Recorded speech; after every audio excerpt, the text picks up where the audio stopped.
Welcome back, dear viewers, to Physics with Feroz Shah. Today's lecture is about conceptual questions of chapter number 8, first year physics, waves. So let me start. हमारा पहला question है chapter number 8 का कि आपने differences बताने हैं between progressive waves और stationery waves. Stationery waves या स्टैंडिंग वेव्स जो हैं इन दोनों के दरमियान हमने डिफरेंसेस बताने हैं। तो जनाब इनमें जो डिफरेंसेस होते हैं वो ये है कि प्रोग्रेसिव वेव्स जो होते हैं they are in the form of crests और ट्रफ्स। ये क्रस्ट और ट्रफ्स के फॉर्म में होते हैं या कंप्रेशन एंड रेयरफेक्शन के फॉर्म में होते हैं। Progressive waves exist in the form of compression, rarefaction, crest and trough, while stationary waves exist in the form of loops। ये होते हैं in the form of loops, ये loops की शक्ल में होते हैं। इसके अलावा इसमें कोई नोड कोई एंटी नोड नहीं होता, no node no antinode. इसमें होते हैं नोड्स प्लस एंटी नोड्स, इसमें नोड्स और एंटी नोड्स होते हैं। इसके अलावा इनके no specific frequencies, no specific frequencies. Progressive waves किसी भी फ्रीक्वेंसी के हो सकते हैं किसी भी मीडियम में, बल्कि stationery waves require specific frequencies. Special medium और लेंथ के लिए स्पेशल फ्रीक्वेंसीज होते हैं, उन फ्रीक्वेंसी से हटकर आपको स्टैंडिंग वेव्स नहीं मिलते। इनका कोई स्पेसिफिक वेवलेंथ नहीं होता, नो स्पेसिफिक वेवलेंथ, बल्कि standing waves possess specific wavelengths, इनके स्पेसिफिक वेवलेंथ्स होते हैं। प्रोग्रेसिव वेव्स एनर्जी को ट्रांसफर करते हैं। Progressive waves always use to transfer energy, ये एनर्जी को ट्रांसफर करते हैं। और स्टेशनरी वेव्स जो होते हैं ये एनर्जी को ऑसिलेट करते हैं। Stationary waves, standing waves energy को ऑसिलेट करते हैं। इसके अलावा प्रोग्रेसिव वेव्स नो रेजोनेंस, ये रेजोनेंस को रिप्रेजेंट नहीं करते, लेकिन standing waves represent the resonance of waves.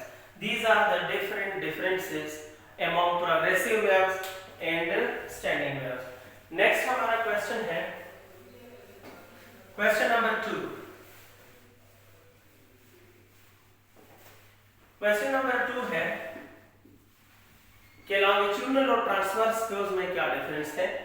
अब हमें बताने हैं जनाब कि what are the differences among longitudinal waves and transverse waves.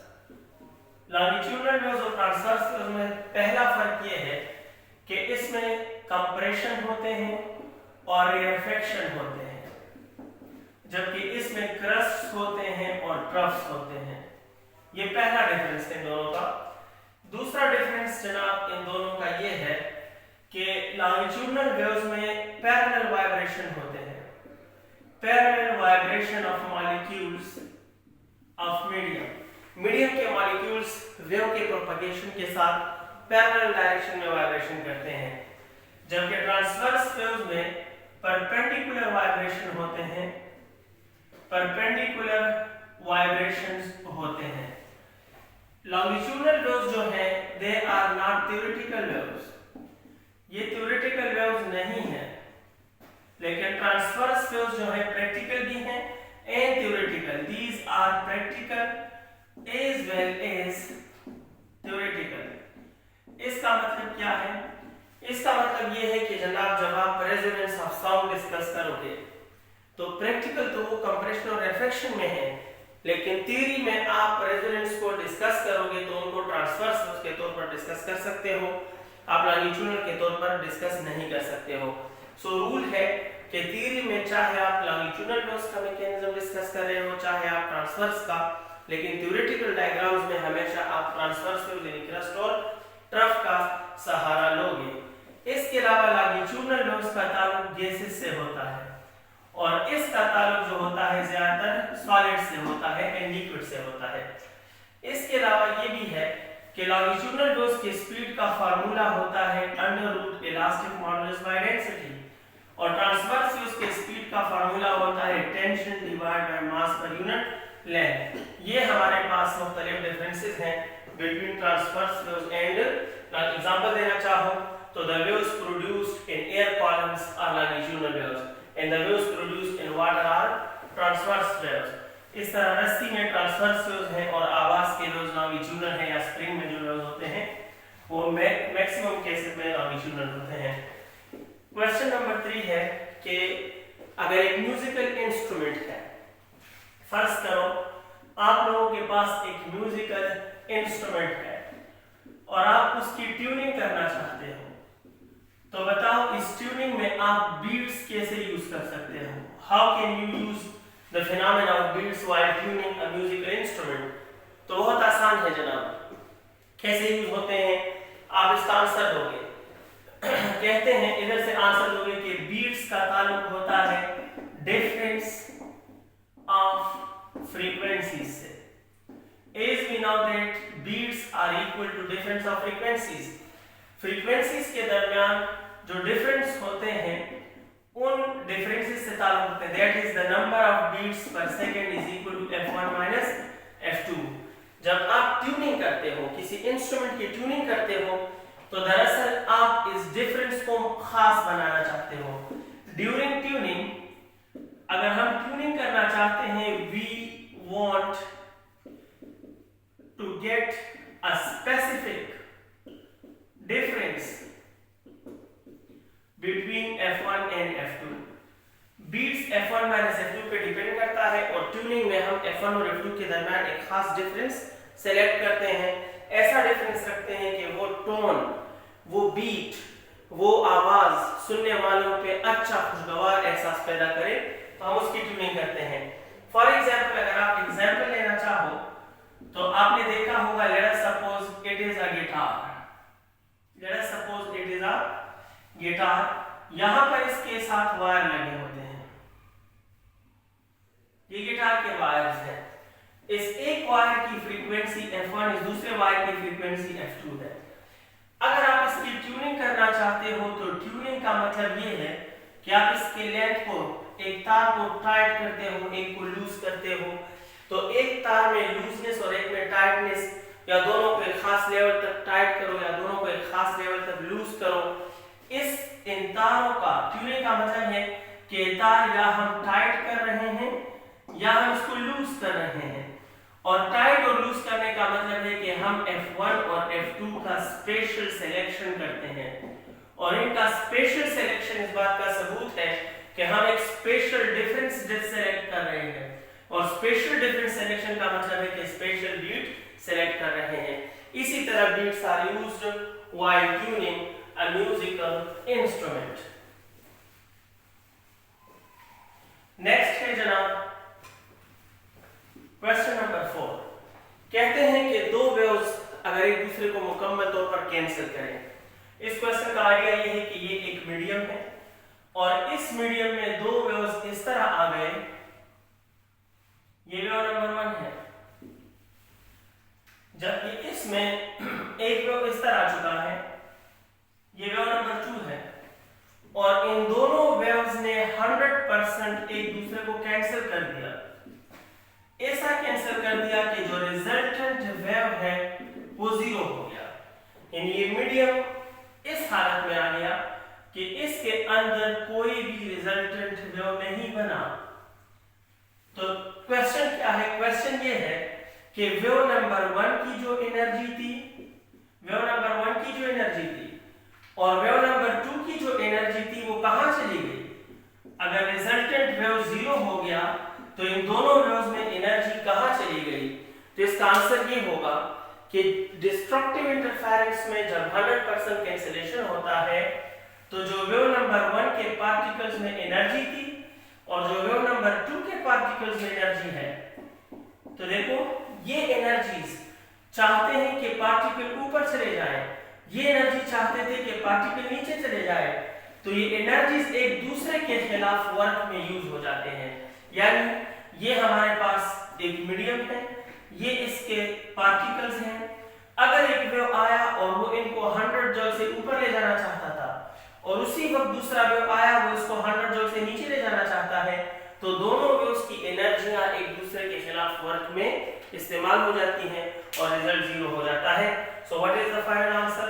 The final answer is that the energies of wave 1 and wave 2 are used in work done against each other.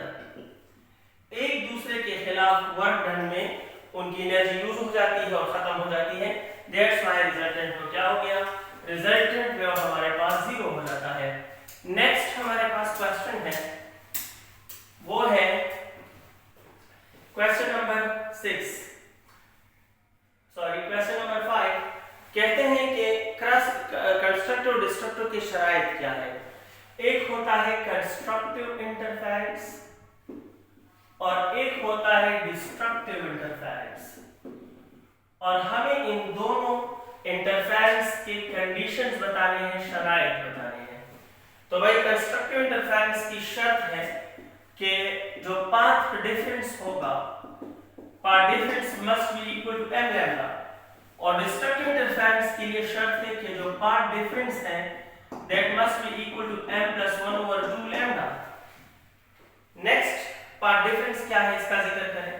Path difference है दोनों waves के रास्तों में फर्क, दोनों waves के रास्तों में फर्क। यानी अगर दोनों वेव्स के रास्तों में फर्क m लैम्डा में हो, m लैम्डा का मतलब होता है 0 lambda, 1 lambda, 2 lambda, 3 lambda and so on. तो वो कंस्ट्रक्टिव इंटरफेरेंस करेंगे। मतलब क्या है? मतलब ये है कि फर्ज करो यहां हमने इंटरफेरेंस करवाना है, यहां इंटरफेरेंस हमने करवाना है, और यहां इंटरफेरेंस के लिए एक वेव यहां से आ गया, ये वेव नंबर 1 है, जबकि एक वेव यहां से आ गया, ये वेव नंबर 2 है। तो इन दोनों वेव्स के रास्ते में ये फर्क है, ये पाथ डिफरेंस है, ये इतना पाथ में फर्क है। अगर ये जो फर्क है दोनों के रास्ते में, अगर ये फर्क 0 लैम्डा हुआ तो यहाँ कंस्ट्रक्टिव इंटरफेरेंस होगा। अगर ये रास्तों में फर्क 1 लैम्डा हुआ फिर भी कंस्ट्रक्टिव होगा, और अगर ये दोनों पाथ डिफरेंस, इन दोनों में फर्क path difference 3 lambda 2 lambda multiple of lambda में हो तो यहाँ कंस्ट्रक्टिव इंटरफेरेंस होगा। यही शर्त है। डिस्ट्रक्टिव की शर्त का मतलब क्या है कि m+1/2 lambda mean 1 times of lambda by 2, 3 times of lambda by 2, 5 times of lambda by 2 and so on, odd multiple of lambda by 2। अगर इसी तरह एक जगह है जहां दो वेव्स ने इंटरफेरेंस करना है, और एक वेव यहां से आ रहा है वेव 1, एक वेव यहां से आ रहा है वेव 2, तो यहां से यहां तक ये पाथ डिफरेंस है, दोनों वेव्स के रास्तों में फर्क है। अगर ये जो फर्क है दोनों वेव्स के रास्तों में, अगर ये फर्क 1 लैम्डा बाय 2 हो तो यहाँ डिस्ट्रक्टिव इंटरफेरेंस होगा। अगर ये फर्क 3 लैम्डा बाय 2 हो फिर भी डिस्ट्रक्टिव इंटरफेरेंस होगा। अगर ये फर्क 5 लैम्डा बाय 2 हो फिर भी डिस्ट्रक्टिव इंटरफेरेंस होगा। These are the required conditions for constructive and destructive interferences। ये शराइत कहाँ से आते हैं? हमने इसको लेक्चर में प्रूफ किया था। आप जिन्होंने क्लास ली है उनको पता होगा, मैंने वेरीफाई किया था, बाकायदा प्रूफ किया था कि शर्त क्यों होते हैं। नेक्स्ट हमारे पास है 6 नंबर क्वेश्चन। कहते हैं कि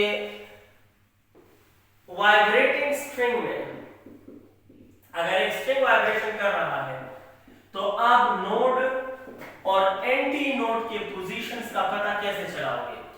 एक स्ट्रिंग वाइब्रेशन कर रहा है तो how can you decide that this point is node and this point is anti node? तो बहुत आसान है। नोड वो होता है जिस पॉइंट का डिस्प्लेसमेंट 0 हो, और एंटी नोड वो होता है जिस पॉइंट का डिस्प्लेसमेंट x0 हो यानी मैक्सिमम हो। मैक्सिमम डिस्प्लेसमेंट वाले पॉइंट को हम कहेंगे कि एंटी नोड है। So let me proceed. अगर ये हमारे पास एक मीडियम है, रस्सी है, और इसमें ये वेव्स बन रहे हैं, या ये इमेज आपने हमें दिया और मुझे कह रहे हो कि इसमें नोड और एंटी नोड लोकलाइज करो, तो वो सारे पॉइंट्स जो 0 डिस्प्लेसमेंट पर हैं ये सारे पॉइंट्स नोड्स हैं। याद रखिए प्रोग्रेसिव वेव्स के नोड्स फिक्स्ड नहीं होते, ये बदलते रहते हैं, लेकिन स्टैंडिंग वेव्स के नोड फिक्स्ड होते हैं। और इन पॉइंट्स को जो टॉप पे हैं इनको हम कहेंगे एंटी नोड्स। सो हम कहेंगे कि नोड की पहचान ये है कि it always lie on mean line. ये मीन लाइन पे एग्जिस्ट करते हैं और इनका डिस्प्लेसमेंट हमेशा 0 होता है। लेकिन एंटी नोड की पहचान ये है कि it always lying at the peak of crust, at the peak of crust जो है वो एंटीनोड होता है, और इसका जो डिस्प्लेसमेंट है that is always equal to x naught, ये x नॉट यानी मैक्सिमम के बराबर होता है। नेक्स्ट हमारे पास है क्वेश्चन नंबर 7।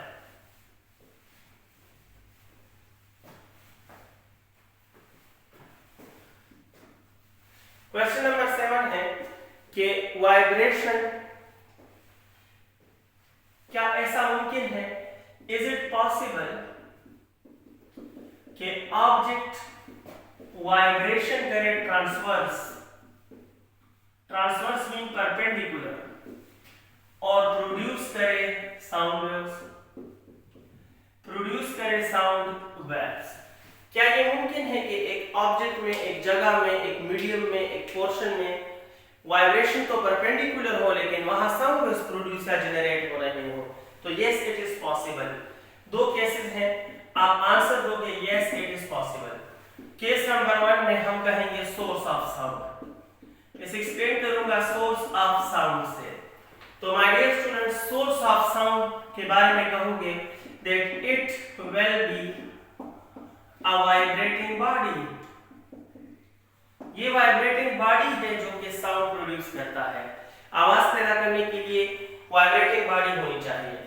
ये शर्त नहीं है कि वाइब्रेशन परपेंडिकुलर हो या पैरेलल हो। This vibrating body can vibrate perpendicularly और it may vibrate parallelly, parallelly vibrate करे या परपेंडिकुलर। तो सोर्स को देखो, तो अगर एक सोर्स के अंदर परपेंडिकुलर वाइब्रेशन है, इवन देन वो लॉन्गिट्यूडनल वेव्स या साउंड वेव्स पैदा करेगा, चाहे वो पैरेलल है। तो सोर्स पर पाबंदी नहीं है, वो ट्रांसवर्स वाइब्रेशन करके भी साउंड वेव पैदा कर सकता है।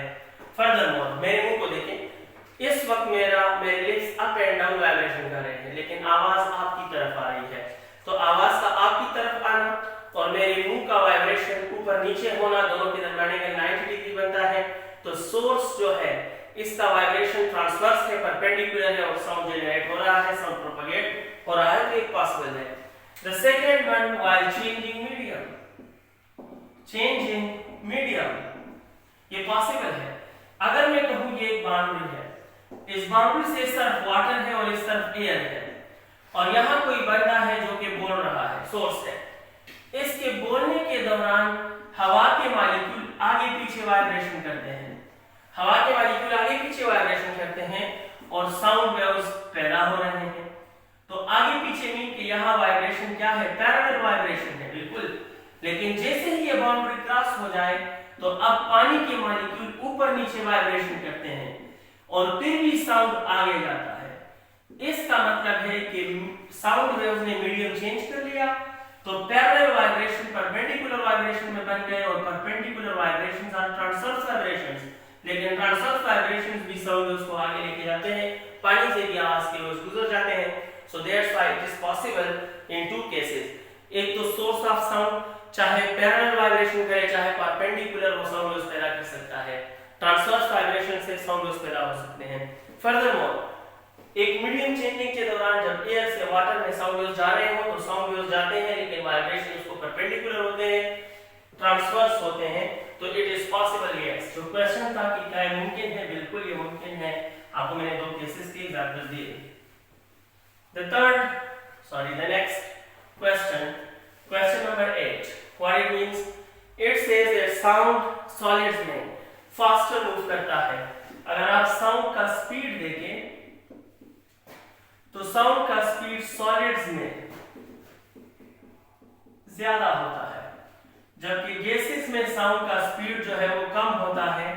आपसे आंसर मांगा है क्यों, क्वेश्चन किया है ऐसा क्यों होता है।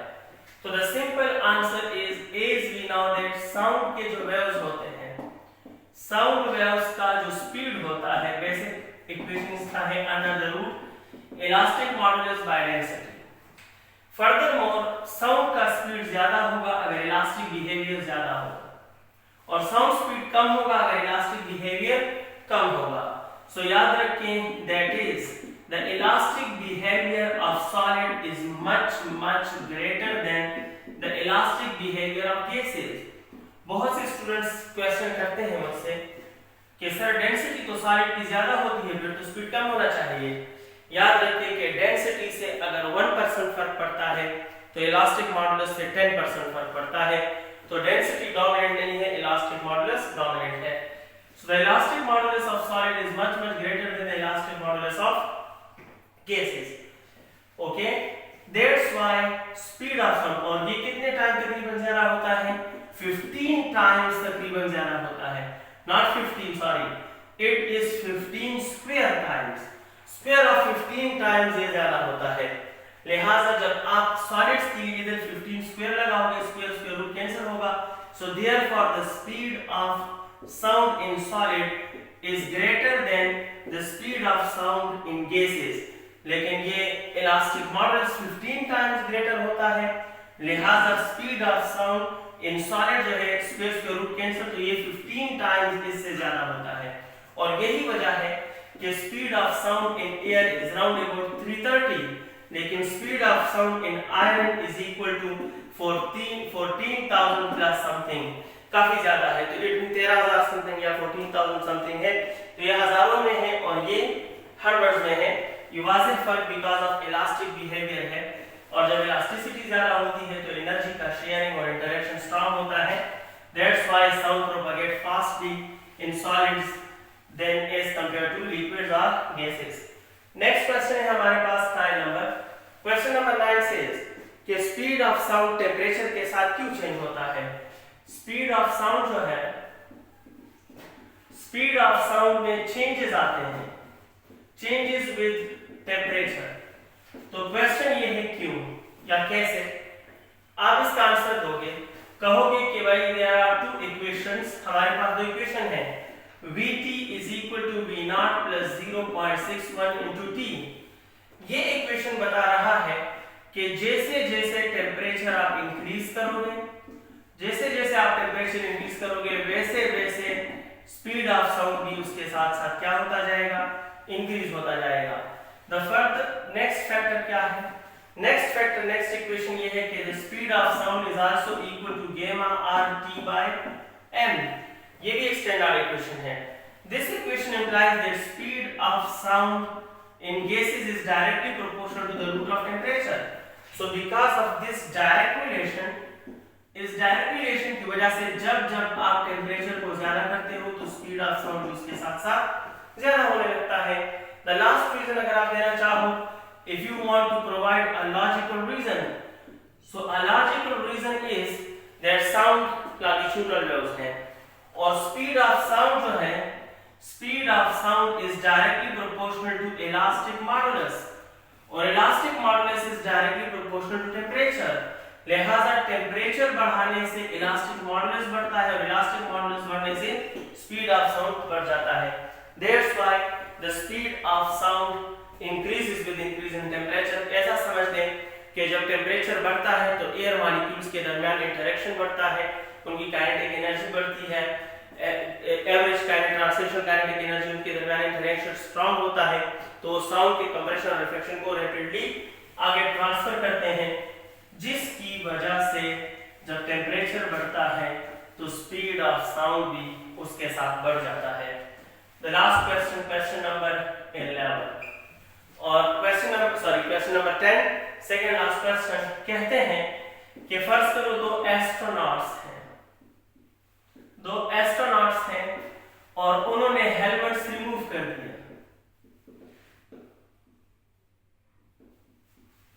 हेलमेट्स रिमूव कर दिए तो क्या वो एक दूसरे की आवाज सुनेंगे? वो एक दूसरे की आवाज सुनेंगे? आपका आंसर होगा नो। इन दिस केस वो एक दूसरे की कोई आवाज नहीं सुनेंगे। रीजन क्या है? नो इसलिए क्योंकि जब उन्होंने अपने हेलमेट्स रिमूव कर दिए तो दिस इंप्लाइज कि उनके दरमियान जो रेडियो रेज थे वो स्टॉप हो गए। रेडियो रेज जिससे वो एक दूसरे से बात कर रहे थे, हेलमेट में जो डिवाइस लगा होता है ट्रांसमीटर रिसीवर, वो रेडियो रेज से काम करता है, तो वो नहीं स्टॉप हो गया।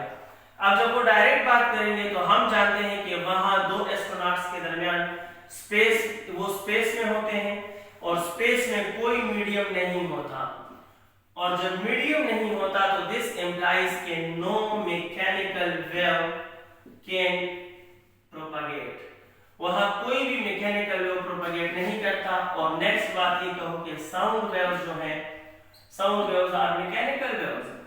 अगर साउंड वेव्स मैकेनिकल वेव्स हैं तो मैकेनिकल वेव तो मीडियम के बगैर प्रोपागेट नहीं करता। और स्पेस में एस्ट्रोनॉट्स के दरमियान मीडियम नहीं होता तो वापस में बात हम हेलमेट्स के जरिए ही कर सकते हैं, क्योंकि हेलमेट्स में जो रिसीवर और ट्रांसमीटर लगे होते हैं वो रेडियो रेस पे काम करते हैं। अगर आप वो हेलमेट हटा दोगे तो रेडियो रेस का सोर्स हट जाएगा, जो आपकी आवाज दूसरे को लेके जाता था और उसकी आवाज आपको लेके आता था, वो जरिया हट गया, मीडियम दरमियान में है नहीं, तो एक एस्ट्रोनॉट कितना भी चीखे सामने वाले को उसकी आवाज सुनाई नहीं देगी, क्योंकि उनके दरमियान स्पेस है, मीडियम नहीं है। और साउंड वेव्स है, मैकेनिकल वेव्स हैं, वो मीडियम के बगैर प्रोपेगेट नहीं कर सकते हैं। सो इन एस्ट्रोनॉट्स को हेलमेट पहने बगैर एक दूसरे की आवाज बिल्कुल सुनाई नहीं देगी, चाहे वो एक दूसरे के बिल्कुल करीब खड़े हों। क्वेश्चन नंबर 11 कहते हैं कि फर्स्ट तो एक टेस्ट ट्यूब है, ये एक टेस्ट ट्यूब है और इस टेस्ट ट्यूब में पानी भरा है, जबकि पानी का जो हाइट है ये लेंथ 15 सेंटीमीटर के डेप्थ पर है, ठीक है। फिर क्या हुआ जनाब, ये कह रहे हैं कि अगर इसमें रेजोनेंस हो जाए, अगर इसमें रेजोनेंस हो जाए साउंड का, अगर साउंड वेव इसमें रेजोनेंस कर दे तो बताओ कि इस साउंड वेव्स की फ्रीक्वेंसी तकरीबन कितनी होगी। अगर आप गौर से देखें तो इसका ये एंड आपको क्लोज नजर आ रहा है और ये एंड आपको ओपन नजर आ रहा है, तो आप कहोगे कि this tube is like a closed organ pipe, ये क्लोज आर्गन पाइप की तरह है। और क्लोज आर्गन पाइप में रेजोनेंस की जो फ्रीक्वेंसी होती है, रेजोनेंस की जो फ्रीक्वेंसी होती है वो फ्रीक्वेंसी होती है V/4L। क्लोज आर्गन पाइप में रेजोनेटिंग फ्रीक्वेंसी V/4L है। फिर आप कहोगे कि रेजोनेटिंग फ्रीक्वेंसी, आवाज की रफ्तार जो है वो तकरीबन 330 होती है, 4 की जगह 4, और हमारे पास ये L कितना है, so length is 15 centimetre, but 15 centimetre can be written as 0.15 metre. तो इधर 0.15 मीटर लें, F इज इक्वल टू आप कैलकुलेट करें से क्या आता है, जो भी इससे आंसर आता है तकरीबन वो इस टेस्ट ट्यूब की रेजोनेटिंग फ्रीक्वेंसी होगी। नेक्स्ट वीडियो के लिए, तब तक के लिए अल्लाह हाफिज़, अपना ख्याल रखिएगा।